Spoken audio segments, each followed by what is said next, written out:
আমি জানি যারা ওবিসিতে আছেন তাদের একটু কষ্ট হচ্ছে, কোর্টের একটা রায়ে সব আটকে গেছে, কিন্তু মনে রাখবেন আমরা কিন্তু থেমে নেই।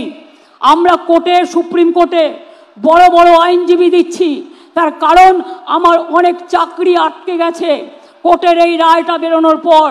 তার জন্য যতক্ষণ এটা ক্লিয়ার না হচ্ছে আমি চাকরিগুলো দিতে পারছি না, কারণ ওবিসি রিজার্ভেশনের মধ্যে দিয়ে আমি চাই যারা ওবিসি তারাও সুযোগ পাক, শিডিউল কাস্ট সুযোগ পাক, শিডিউল ট্রাইব সুযোগ পাক, জেনারেল কাস্ট সুযোগ পাক।